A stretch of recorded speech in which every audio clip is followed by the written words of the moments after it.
Everyone, myself Sunita Gehlot with a e-content for class BA part 3rd paper 1 home science. आज हम जिस topic की चर्चा कर रहे हैं वो इमोशनल डेवलपमेंट के ही चैप्टर का एक पार्ट है। नाम है उसका कंट्रोल योर इमोशंस, यानी संवेगों पर नियंत्रण।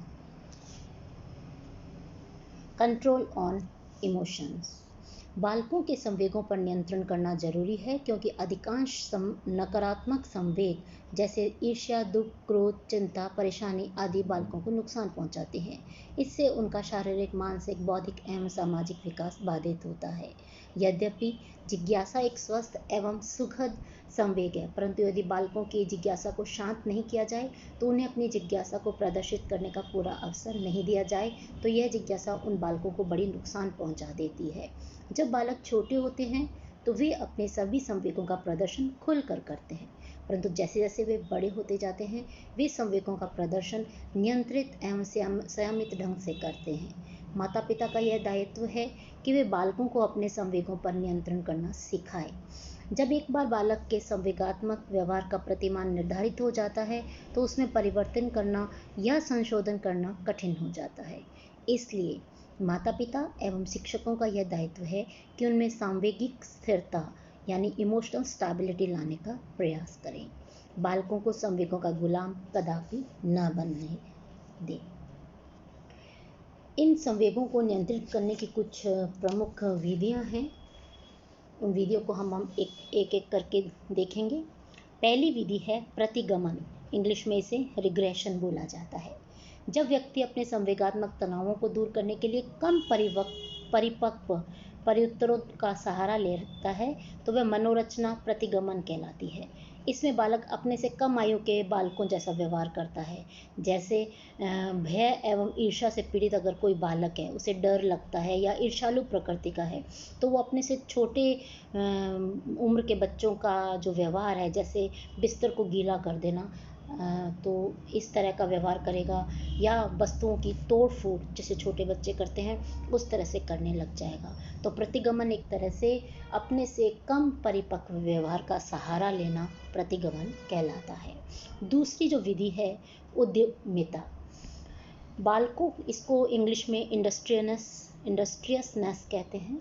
बालकों को संवेगात्मक स्थितियों से बचाने की यह अत्यंत ही लाभदायक विधि है। इस विधि में बालकों को सदैव व्यस्त रखा जाता है ताकि उन्हें फिजूल की बातों में को सोचने का अवसर ही ना मिले। खाली मन शैतान का घर होता है।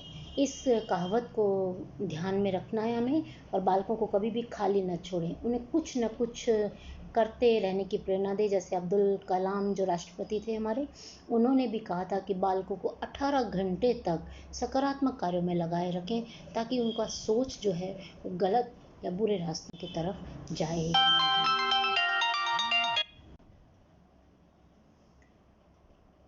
तीसरा जो मेथड है दैट इज़ रिप्रेशन। रिप्रेशन यानी दमन, किसी चीज़ को दमन कर देना, दबा देना। दमन भी एक तरह की मानसिक मनोरचना है जिसके द्वारा दुखद, कष्टकारी, अप्रिय एवं दिल को दुखाने वाली घटनाओं, विचारों को जानबूझकर अपने चैतन्य मन से निकाल देना है। व्यस्क एवं समझदार व्यक्ति इसी प्रक्रिया द्वारा अप्रिय प्रसंगों को भूलने का प्रयास करते हैं। यह दो तरीके से होता है, आंतरिक दमन और बाह्य दमन। आंतरिक दमन में जब व्यक्ति अपने संवेगों का दमन स्वयं ही कर लेता है और उसे अपने भीतर ही भीतर दबा लेता है तो उसे आंतरिक दमन कहा जाता है। जैसे क्रोध आने पर क्रोध को पी जाना, आंसू आने पर आंसू को अपने भीतर ही छिपा लेना, दुख की स्थिति में भी ऊपर से शांत चित्त दिखाई देना आदि। बाह्य दमन, इस प्रकार का दमन माता पिता, शिक्षकों या समाज के लोगों द्वारा किया जाता है। जैसे यदि दो भाई बहन आपस में लड़ रहे हो तो माता पिता उन्हें ऐसा करने से रोकते हैं, उन्हें डराते हैं या कोई कारण बताते हैं कि अगर आपने झगड़ा बंद नहीं किया तो हम आपसे बात करना बंद कर देंगे। तो इस तरह से कुछ समय के लिए जो बच्चा है वो उस प्रतिरोध को छोड़ देता है। मगर कई वैज्ञानिकों का मानना है कि दमन विधि द्वारा संवेगों का नियंत्रित किया जाना उचित नहीं है, क्योंकि दमन की स्थिति स्थिति में तो बालक बाहर से शांतचित्त एवं गंभीर दिखेगा, परंतु उसके मन मस्तिष्क में अंतर्द्वंद्वों की लहरें गोता लगा रही होंगी। वह जिन लोगों के प्रति अपना क्रोध या ईर्ष्या प्रदर्शित करना चाहता है, उसके विरुद्ध काल्पनिक युद्ध में विजय प्राप्त करना चाहेगा। ऐसी स्थिति में उसके व्यवहार में एक विचित्र प्रकार का परिवर्तन देखने को मिल सकता है और व्यवहारिक समस्याएं भी पैदा हो सकती हैं। तो दमन जो है एक तरह से सामाजिक रूप से ये एक बहुत अच्छी विधि है, लेकिन बच्चे के विकास के लिए ज़रूरी विधि नहीं कहलाई जाएगी, क्योंकि उससे उसके व्यक्तित्व पर प्रभाव पड़ता है। सामाजिक रूप से दमन एक क्रिया बहुत अच्छी है, फलतः लोग भय के कारण कोई गलत काम करने से अपने आप को रोक पाते हैं और अनीति और अनाचार का बोलबाला जो है वो दब जाता है। फलतः समाज में जो समाज की श्रेष्ठता के लिए दमन विधि का भी कभी कभी होना ज़रूरी है। नेक्स्ट आता है शोधन यानी सब्लिमेशन। संवेग नियंत्रण की यह सबसे उपयुक्त एवं सर्वश्रेष्ठ विधि मानी गई है, क्योंकि इसमें संवेगों के प्रकाशन के तरीकों एवं स्वरूप में ही परिवर्तन कर दिया जाता है। और इसके दो तरीकों से परिवर्तन किया जाता है सोच को, पहले सकारात्मक सोच द्वारा और दूसरा मार्गांतीकरण द्वारा। सकारात्मक सोच बाय क्रिएटिंग पॉजिटिव एटीट्यूड। इस विधि में व्यक्ति अपने भाव विचार को ही बदल लेता है। जैसे क्रोध आने पर हम क्रोध के नकारात्मक कारणों के स्थान पर सकारात्मक कारणों को सोचें। इस प्रकार ईर्ष्या की स्थिति में ईर्ष्या को कारणों का जानने का प्रयास करें। दूसरों को हानि पहुंचाने के बजाय कठिन श्रम द्वारा उसे अच्छा करने का प्रयास करें। जैसा कि कहा गया है कि अगर 2 लाइन हैं उनमें से एक को लंबी करना है तो मेहनत द्वारा अपनी लाइन को लंबी कर लो, दूसरे की सोच अपने आप छोटी हो जाएगी।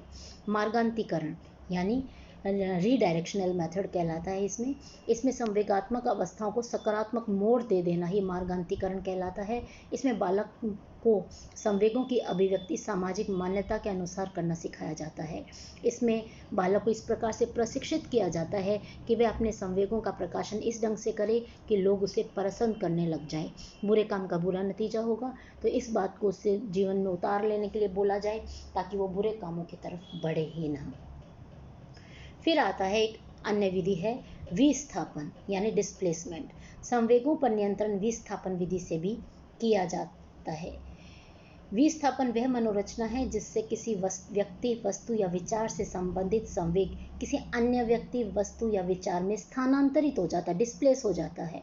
जैसे यदि किसी बच्चे को बड़ा आदमी जो है उसे डांट मारता है, तो वो बड़े आदमी को तो डांट नहीं सकता, ना ही उन पर क्रोध कर सकता है। वह अपने से छोटे बच्चे पर प्रहार करके या अपने गुड्डे गुड़िया पर, अपने खिलौनों को पर वैसा ही अभिव्यक्ति करके अपना जो मन का जो गुस्सा है, अपना जो क्रोध है, वो विस्थापित करता है, तो उसे विस्थापन कहा जाता है। फिर आता है स्वतंत्र अभिव्यक्ति। सांवेगिक नियंत्रण की इस विधि का श्रेय शिक्षा शास्त्री रूसो और मॉन्टेसरी को जाता है। उन्होंने ही सर्वप्रथम इस विधि का प्रतिपादन किया था। उनका मानना है कि स्वतंत्र अभिव्यक्ति संवेगात्मक नियंत्रण का सर्वश्रेष्ठ तरीका है। इसमें बालकों को अपने संवेगों को अभिव्यक्त करने का पूरा मौका दिया जाता है और अवसर दिया जाता है। संवेगों के दमन करने से व्यक्ति के मन में अनेक हीन भावनाएं एवं ग्रंथियां पनपने लगती हैं, जिसके कारण बालक दब्बू हो जाता है, उसमें कुंठा की भावना बढ़ जाती है। जब संवेगों की स्वतंत्र अभिव्यक्ति से बालक को सामाजिक मान्यता नहीं मिलती है, लोग मजाक उड़ाते हैं, तो वह अपने संवेगों को प्रदर्शित करना छोड़ देगा। तो बच्चे को स्वतंत्र अभिव्यक्ति देनी चाहिए कि वो अपने संवेगों का फ्रीली एक्सप्रेस करें। ये मानना था रूसो और मॉन्टेसरी का, जिन्होंने इस विधि का प्रतिपादन किया था। फिर आता है संवेगात्मक रेचन, इमोशनल कैथारसिस। जब दमित संवेगों की अभिव्यक्ति रचनात्मक, सृजनात्मक, मनोरंजनात्मक एवं सांस्कृतिक क्रियाओं द्वारा की जाती है, तो उसे संवेगात्मक रेचन कहा जाता है। रेचन का अर्थ होता है दमित संवेगों को मुक्त करना, रिलीजिंग द रिप्रेस्ड इमोशन। हमारी जो दबी हुई इमोशन है उसको रिलैक्स कर देना, रिलीज कर देना, बाहर निकाल देना। संवेगात्मक रेचन की क्रिया से मन के भीतर छिपी हुई भावनाएं संवेग रचनात्मक ढंग से प्रकट हो जाती हैं। संवेगात्मक रेचन की मुख्य जैसे 2 मेथड्स बताए हैं, शारीरिक रेचन और मानसिक रेचन, फिजिकल कैथारसिस। इस विधि द्वारा व्यक्ति अपने दमित संवेगों की अभिव्यक्ति शारीरिक क्रियाओं को प्रदर्शित करके करता है। जैसे बालक खेल कूद प्रतियोगिताओं में भाग लेकर अपनी शारीरिक ऊर्जा को व्यय करता है, इसी प्रकार वह योगा एवं कठिन व्यायाम करके अपने संवेगों को नियंत्रित करता है। शारीरिक यानी फिजिकली वो अपनी अंदर की जो भावनाएं हैं, जोर से रोएगा या तो जोर से हंस कर या फिर अपने जो चिल्ला कर, कूद कर, या किसी कह सकते हैं कि प्रतियोगिताओं में भाग लेकर वो अपनी उस ऊर्जा को व्यय करेगा, जो दमित अंदर क्रोध है उसको निकालेगा। इसमें जो है 3 तरीके से, जैसे इन्होंने बताया है कि शारीरिक रेचन कर सकते हैं कठिन व्यायाम, योगाभ्यास या खेल द्वारा। दूसरा है हंसकर, तीसरा है चिल्लाकर। मगर रोकर चिल्लाकर जोर जोर से हंसकर संवेगों की अभिव्यक्ति करना सामाजिक रूप से मान्य नहीं है। बच्चा तो कर सकता है, बड़ा करे तो ये सामाजिक रूप से मान्यता इसको नहीं प्राप्त है। तो इसमें कठिन व्यायाम और योगा ही एक शारीरिक रेचन का विधि हो सकता है। दूसरा है मानसिक रेचन यानी मेंटल कैथारसिस। मानसिक रेचन मुख्य होता है जिसमें संवेगात्मक सहनशीलता आवश्यक है। इसमें बालक संवेगों द्वारा उत्पन्न शक्ति का व्यय उन परिस्थितियों एवं व्यक्तियों के प्रति अपनी अभिवृत्तियों को बदल कर करता है जिसके कारण संवेग उत्पन्न हुए थे। संवेगात्मक इसमें क्या करेंगे कि इसमें एटीट्यूड ही चेंज करना है आपको। मानसिक रूप से आपको जिस व्यक्ति के प्रति आपके अंदर ईर्ष्या है, क्रोध है, तो आप अपना एटीट्यूड सकारात्मक बना दें, तो ये मानसिक रेचन कहलाता है। रेचन बालकों में संवेगात्मक रेचन निम्न प्रकार से हो सकते हैं कि बालकों को हम कैसे उनका कैथारसिस करवाएं कि बालकों को प्रतिदिन कठिन व्यायाम कराना सिखाना चाहिए। श्रम युक्त व्यायाम से उनका शारीरिक और मानसिक विकास होगा, ये उनको समझाना चाहिए। बच्चों को हंसना सिखाएं, हंसमुख बच्चा सामाजिक समायोजन अच्छा करता है। और प्रेमपूर्ण स्नेहिल और सहानुभूति पूर्वक व्यवहार अगर करते हैं बच्चे के साथ, तो भी उसके संवेगों का जो नकारात्मक पक्ष है वो खत्म हो जाता है। बालक जिसे अपना सबसे प्रिय और अच्छा मित्र मानता है उससे मन की बात बताकर संवेगात्मक रेचन कर सकता है और नकारात्मक संवेगों से मुक्ति पा सकता है। इसके अतिरिक्त माता पिता अपनी सूझबूझ और विवेक का उपयोग कर भी बालकों के संवेगों पर नियंत्रण पा सकते हैं। जैसे भरपूर प्यार दें, बच्चों के पालन पोषण पर ध्यान दें, बालकों के साथ समान व्यवहार करें, न तो बहुत अधिक स्वतंत्रता दें और न ही बहुत कठोर नियंत्रण में रखें, ताकि उनका जो सांवेगिक स्थिरता है वो उनमें बनी रहे, बैलेंस बना रहे। घर व विद्यालय का वातावरण खुशनुमा बनाकर भी संवेगों पर नियंत्रण किया जा सकता है। तो ये थे control of emotions, different methods थे जो कि हमने देखे। अब आता है बालकों के संवेगात्मक व्यवहार को प्रभावित करने वाले कुछ कारक, जो कि संवेगात्मक जो व्यवहार है, बच्चे ने एकदम से क्रोध किया, रोता है, चिल्लाता है, हंसता है, डरता है, ईर्ष्या करता है, तो उसमें कुछ कारकों का इम्पोर्टेंस है। सबसे बड़ा कारक इसमें जो हम प्रमुख कारण है वो आता है अधिगम और परिपक्वता, यानी लर्निंग एंड मैच्योरेशन। जैसे जैसे परिपक्वता प्राप्त करता है वैसे वैसे बच्चे के सांवेगिक जो स्थिरता है बच्चे में आ जाती है। इसके अलावा भी कुछ कारक हैं, जैसे बुद्धि। जो बालक बुद्धिमान होते हैं उनमें सांवेगिक स्थिरता जो है अधिक पाई जाती है। वे संवेगों की अभिव्यक्ति समाज द्वारा मान्य तरीके से करना जल्दी सीख लेते हैं। इसके विपरीत मंद बुद्धि जो बालक हैं वो समायोजन नहीं कर पाते हैं। शारीरिक स्वास्थ्य, healthy mind resides in a healthy body. ये कहावत 100% सही है कि संवेगात्मक व्यवहार के प्रदर्शन में अगर शारीरिक स्वास्थ्य बच्चे का सही है तो वे प्रसन्नचित्त दिखाई देते हैं, हंसमुख होते हैं और पॉजिटिव एटीट्यूड वाले बच्चे होते हैं। उनका सामाजिक समायोजन हमेशा अच्छा रहता है। इसके विपरीत जिनका शारीरिक स्वास्थ्य अच्छा नहीं होता है वे चिड़चिड़े, दुखी, खिन्न, ईर्ष्यालु, क्रोध, घृणा से भरे रहते हैं। फिर आता है थकान एवं भूख। थकान एवं भूख एवं नींद भी बालकों के संवेगात्मक व्यवहार को प्रभावित करते हैं। भूखे भजन न होई गोपाला, धरी रहेगी तेरी कंठी माला। बालकों में भूख सहन करने की बिल्कुल भी क्षमता नहीं होती है। भूख लगने पर वे उत्तेजित हो जाते हैं, उनकी संवेगात्मक अस्थिरता बढ़ जाती है। इसी प्रकार थकान एवं नींद की स्थिति में वह अपने संवेगों पर नियंत्रण नहीं कर पाता है। इसका प्रमुख कारण है कि बालक सदैव क्रियाशील रहता है, वह अपने खेलने कूदने में मगन रहता है। जब ऊर्जा व्यय हो जाती है तो वह थक जाता है और थक जाने के बाद उसका अपने आप पर नियंत्रण नहीं रह पाता है।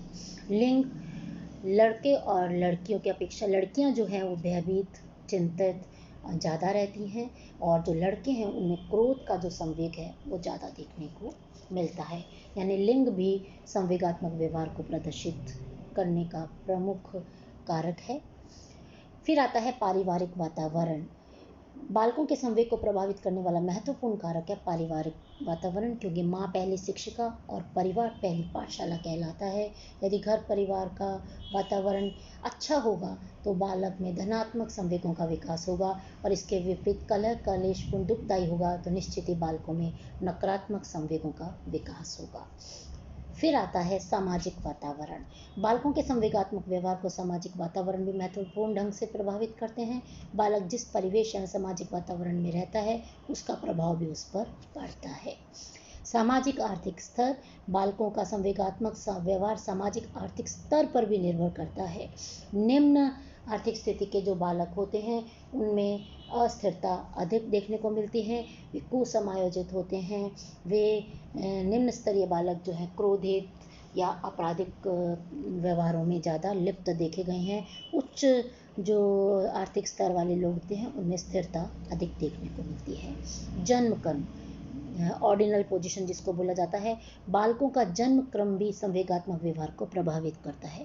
पहले जन्म में बच्चे को परिवार के सभी सदस्यों द्वारा भरपूर प्यार मिलता है, लेकिन जब दूसरा बच्चा घर में आ जाता है तो स्वतः ही माता पिता और परिवार के सदस्यों का ध्यान उस छोटे बालक की तरफ चला जाता है, और जो बड़ा बालक है वो ईर्ष्यालु प्रवृत्ति का हो जाता है। उसे लगने लगता है कि इसके कारण मेरा जो प्यार है वो बट गया है, और वह क्रोधी, झगड़ालू और ईर्ष्यालु प्रकृति की तरफ बढ़ जाता है।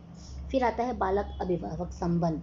संवेगात्मक व्यवहार को प्रभावित करने वाला एक प्रमुख कारक है बालक अभिभावक संबंध। माता पिता की अभिवृत्तियां, पालन पोषण का ढंग, शिक्षा दीक्षा आदि बालकों के संवेग की मात्रा एवं आकृति को निर्धारित करता है। जो माता पिता के व्यवहार है वो 4 तरह के होते हैं, जैसे कठोर माता पिता, पक्षपाती माता पिता, तिरस्कार करने वाला माता पिता, अति सतर्क माता पिता। कठोर माता पिता जिन बच्चों के साथ उनका बिहेवियर कठोर होता है और वे कठोर नियंत्रण में रखते हैं तो बच्चे दब्बू और अंतर्मुखी बन जाते हैं।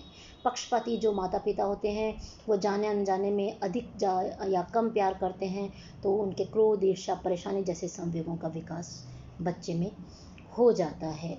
तिरस्कार करने वाले जो माता पिता होते हैं तो बात बात पे अपमानित करते हैं, दूसरों के समक्ष बुराई करते हैं, तो बालक क्रोधी, झगड़ालू और आक्रामक व्यवहार वाले हो जाते हैं और वे समाज विरोधी कार्यों में लिप्त हो जाते हैं।